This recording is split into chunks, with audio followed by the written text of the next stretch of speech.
Hello Skybreakers, welcome to the Logistic Minute of Handling and Transport. Today we are going to talk about the different types of INCOTERMS: ex-work price, FOB price, SIF price. Have you ever heard any of these expressions? Well, it is called INCOTERMS. It is a contraction of International Commercial Terms, standing for the standard contractual provision between a buyer and a seller. INCOTERMS allow us to easily identify the obligation of the seller and the buyer for any international trade transaction.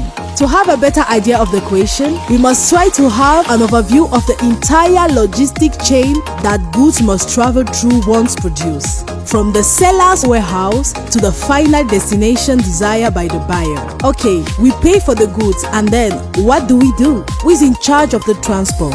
Who takes care of custom formalities? And what about incident risk? Well, these are the standards defined by INCOTERMS. It's an extremely broad subject, but we like you, so we are going to give you an overview of all of them.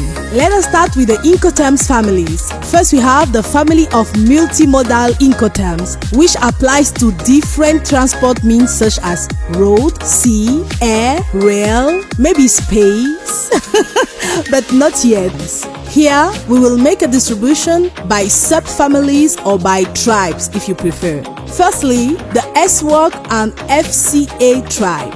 X-work stands for X-work and FCA means free carrier. In S-work, the seller's responsibilities is limited to packaging the goods and making them available to the buyer in his warehouse. The transfer of transport costs and inherent risk to the buyer takes place from this moment. In FCA, the seller also takes care of loading the goods, of pre-transportation to a previously indicated delivery location, and possibly of export formalities. Next, we have the CPT and CIP tribe.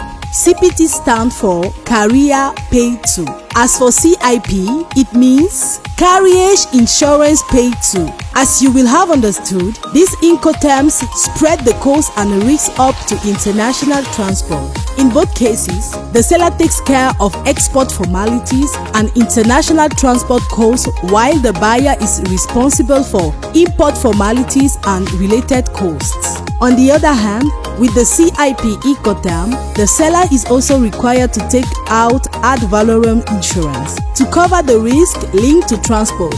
In CPT and CIP, over-the-counter options are possible to distribute responsibilities for unloading and even transport after export. Finally, we have the DAP, DPU, and DDP tribe. DAP stands for Delivered at Place, while DPU means Delivered at Place Unloaded. As for DDP, it means Delivered Duty Paid. These three INCOTERMS make the seller responsible until delivery to the destination point agreed between the two parties. DPU is the only INCOTERM that constrains the seller to unload the goods at the destination. Under DDP INCOTERMS rule, the seller bears all costs and risks up to the destination. However, he is exempted from unloading the goods. In all three cases, agreements are possible to determine who bears the insurance cost. That's a lot, isn't it? Well, we will stop there for today. In our next video, we will talk about the second family, dedicated to maritime INCOTERMS.